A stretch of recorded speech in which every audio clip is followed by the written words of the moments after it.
cement two lives together. When you read in Mark chapter 10, actually it's in Genesis chapter 2 verse 24, it talks about the man holding fast to his wife, and they cement themselves one to another. So that's why true love waits, because not only does it, in the beginning God created it that way, between one man and one woman, but marriage is a picture between Jesus and the church. Here's the interesting thing, and then you can find this in Ephesians 5, and I found this out after I was married. It's there's a need. Women and guys have a different need than girls. Girls, women, females have a need, and guys have a need. Guys want to be respected. We want to be respected. We want you to respect us. There's this need within us to be respected, and when we're not respected, there's something within us that causes us to feel humiliated. And what happens when two people are married, and there's a disconnection emotionally, and there's a disconnection in the sexual part of their relationship, what happens is a man feels like he's not being respected. So they need respect. Men have a deep need for respect. They want to be respected. Even if men don't deserve to be respected, we want to be respected. But women have a different need. Women don't want to be respected. They want to be cherished. Women want to be cherished. You want to know that you are loved and that you are captivating. Like Kara, she's so funny because she'll run around and she'll say she's a princess, and she'll put her little princess outfit on, and she'll say, "Mommy, Daddy, don't I look pretty?" And she'll. Let me tell you about Lauren just for a second. I met Lauren before she went into the 6th grade. Lauren was about to be a 6th grade. I was 21. I just started working with the youth ministry, and Lauren was probably, I guess she was 11, and she was real short. And I remember her and Ashley were walking down the hallway, and one Sunday morning, and she was just the cutest little thing. She had long blonde hair, and she was real athletic, and she was real sweet. And Lauren was homeschooled, which she was. Anyway, I began to get to know Lauren because she had an older brother. His name was Trevor, who was a couple of years older than her, and he was in the youth group. And so as I began working with this youth group, I began getting to know Lauren and Trevor and their parents. And Lauren she had just a special heart about her, because Lauren she just had this, she always, ever since I met her, she always talked about she wanted to be married when she was 18. She was like, I want to be married when I'm young. I want to get married. I want to get married. I want to get married. Marry this, marry that. And Lauren she really just wanted to be married. And why would you want to be married? I did. Why would you want to be married? Lauren, as I began to get to know Lauren, I noticed that she had a special heart. She really loved God. I mean, she wanted God to have all of her. No, Lauren, we started hanging out. We'd run together because we had a place we run close by. I would run with her dad, and she would run with us, and I would take her back and forth to church, and I'd go to youth camps and blah blah blah. And we just spent time together. And Lauren was she was one of those girls that she was a special girl. God put a place in my heart for her. I just loved her.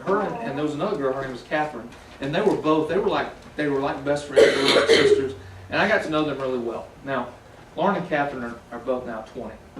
And so right before I left to go into the military, I took them both out to dinner because I had developed this special relationship with them, and I just tried to tell them that how much I appreciated them, how much I had a purpose for their lives.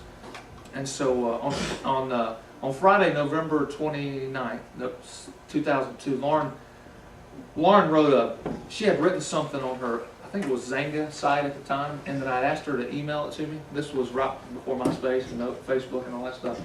But she wrote something to me about why she wanted to get married. See, Lauren was one of these kids. She was very meticulous. She was very orderly, and she was 11, 12, 13, 14, but she really acted like she was 17, 18, 19, 20. She just was that mature. And she wrote this to me in November of 2002 and emailed it to me. She said this. She said, "Why do I want to get married? I want to be loved." Remember, we're talking about being cherished. Women, I want to be loved. I want someone to adore me. I want someone to hold my hand. I want to be accepted and valued. I want a place that is my own to create and use. I want help in days of trouble. I want to share my life, the joys and the struggles with one person. I want intimacy. I want a champion of my causes, one who is willing to fight for me. I want someone to meet my needs. I want intimacy. I want someone to help me in my life. I want to walk through life sustained and carried. I don't want the whole load of life. I want a companion for this life. I desire children. How can God meet those needs in my life? And she goes through about 10 verses about God having an everlasting love. God, she used Song of Solomon, the king has brought me into his chambers. My lover is outstanding among 10,000s. I will uphold you with my righteous right hand. I'm accepted and beloved. And she goes through, and what she does is, she tells me about about her desires, and then she goes on and she talks about how God could meet those desires until God had brought that person in her life. And it was amazing because I had never met anyone like her with the maturity that she had. How old was she when she wrote that? She was 14 when she wrote this.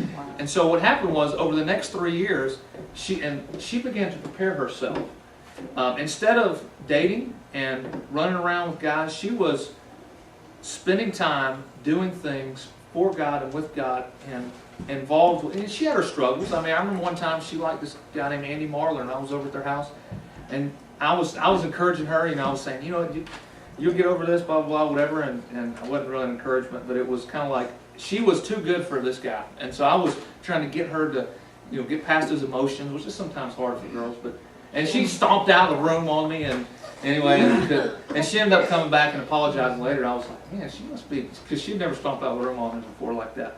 And anyway, about 3 years ago, she began seeing this guy's name was Todd. They went to the same school together, and they were married 8 months ago. And she was 20 when she missed that by 2 years, but she was 20. And this is what she wrote to me today.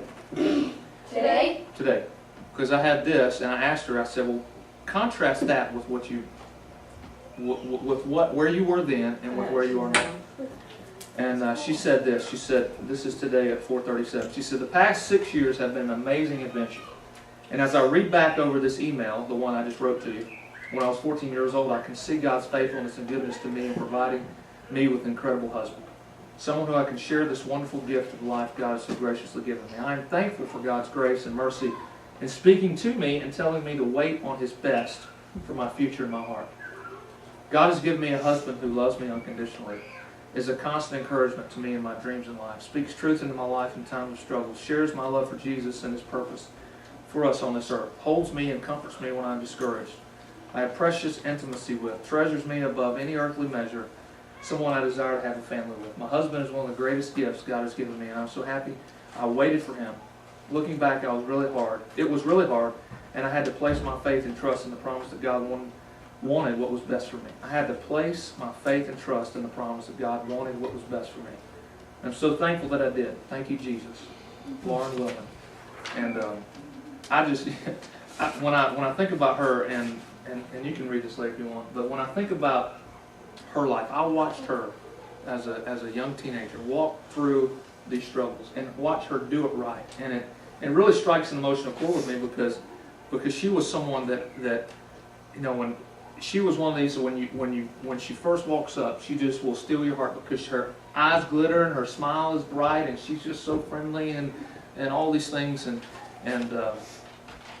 to know that God has answered her prayer, it's been a huge. And I really wanted to go to her wedding last summer, but I wasn't able to because I was here doing some things. And so when I think about Lauren's life, when I think about Catherine Bridges, who I didn't even mention, who had a very similar thing happen in her life, there's a very real, very, very real possibility that God can and will bring that person. And see, the thing is our lives here now are very small. We are very focused. We think that everybody in the world is like those people that you're walking the hallways with.